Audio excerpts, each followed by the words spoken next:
Я Лара, и вот уже 8-й год я живу в стране пирамид.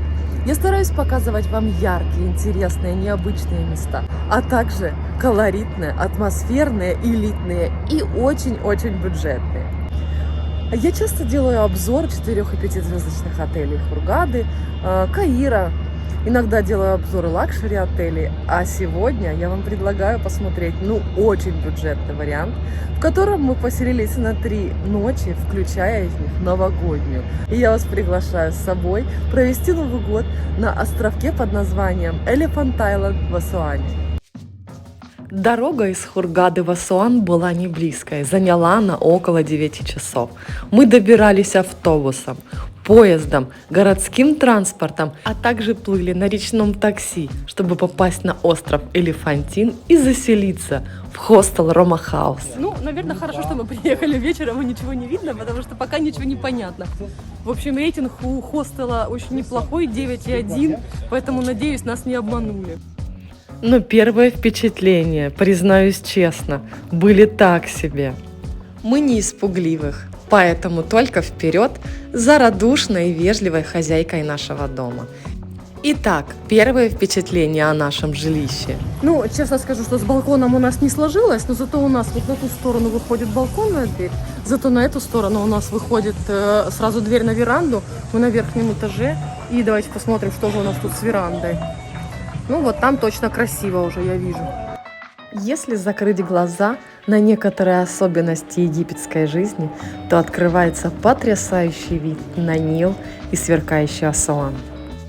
С самого утра я отправилась изучать близлежащие окрестности, и при свете дня показать вам, что же из себя представляет этот маленький островок в центре Асуана. Если разобраться, то не такой уж и маленький.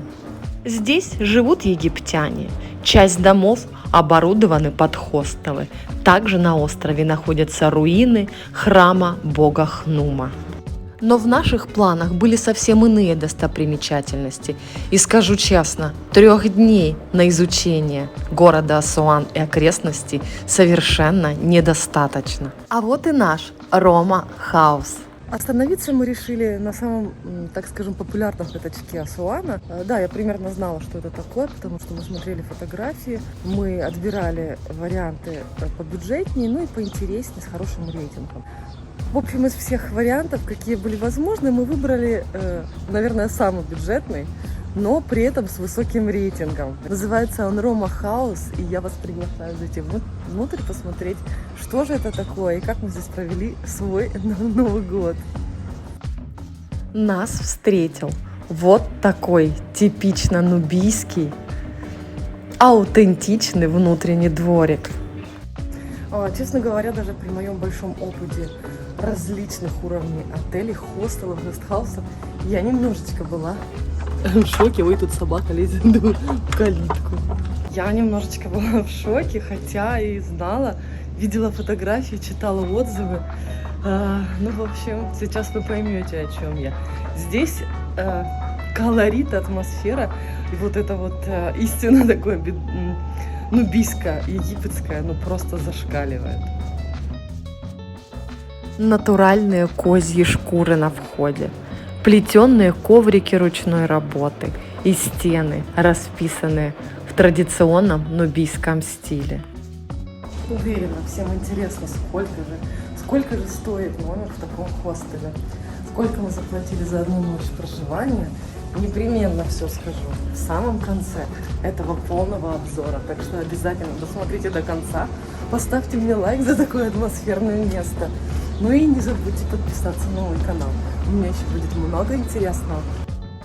Главный бонус Рома Хаус, как, собственно, и всех хостелов на этом острове, это, конечно же, терраса на крыше. Несмотря на простоту обстановки, отсюда открывается великолепный вид на Нил и Асуан. Итак, сейчас я вам покажу, как же мы обустроились в хостеле с названием Рома Хаус, и как можно жить в такой маленькой комнате, с большим плюсом, она бюджетная. У нас здесь есть 2 кровати, и, собственно, у нас здесь больше ничего нет, поэтому у нас все вещи постоянно на кровати. Есть небольшой шкаф вот такой вот, как-то даже не знаю, можно ли его назвать шкафом, какая-то имитация.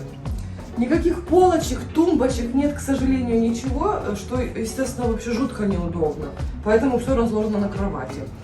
Но самое интересное, сейчас я покажу вам впереди. Сейчас я покажу вам, как же все-таки мы страдаем в этом душе. Для того, чтобы помыться, ну, собственно, с туалетом все просто, но вот чтобы помыться, это надо приложить какие-то гимнастические и фокусные способности, потому что душ находится вот здесь. Это нормальное явление для Египта, такая система. Но здесь вот такое настолько все маленькое, что ты, когда находишься в душе, то непонятно вообще, как все это делать. Естественно, вода вся течет на пол, вытекает из ванной. Полочек здесь тоже нет, поставить вообще никуда ничего невозможно. И, честно говоря, ну это прям экстремальные условия. Хотя в целом все чистенько, миленько, оригинальненько, бюджетненько, ну вот с такими вот неудобствами. В самом номере мы находились очень мало. Это и понятно, ведь мы приехали смотреть достопримечательности Асуана. Тем не менее, в свободное время мы могли находиться на террасе и любоваться красивыми видами на Нил и город. Завтрак у нас включен в стоимость номера, поэтому сейчас будем завтракать, я вам покажу, что нам дадут. Ну и, кстати, с видом на Нил завтракать очень прикольно.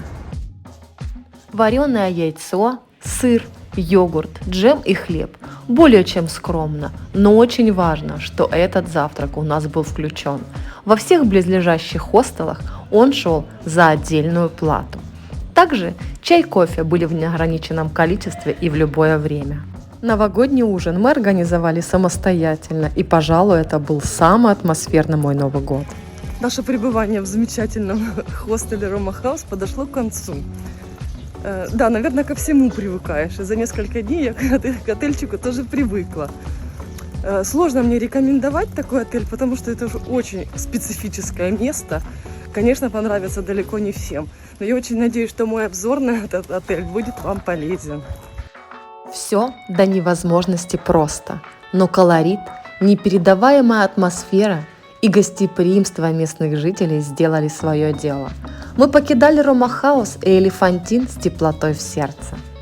По дороге к лодочке, которая должна была нас увезти с острова, мы рассматривали упитанных коз, яркие нубийские рисунки на стенах домов и понимали, для нас это приключение, а для жителей этого места самые обычные будни, жизнь, которую они проводят здесь день за днем.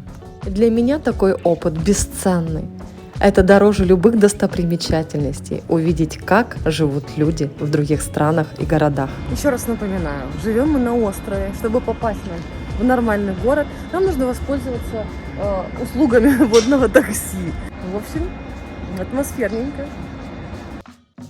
Как и все вокруг, от маленькой лодочки и потрясающего могучего Нила до удивительного, наполненного древними храмами и сильнейшей энергетикой Асуана.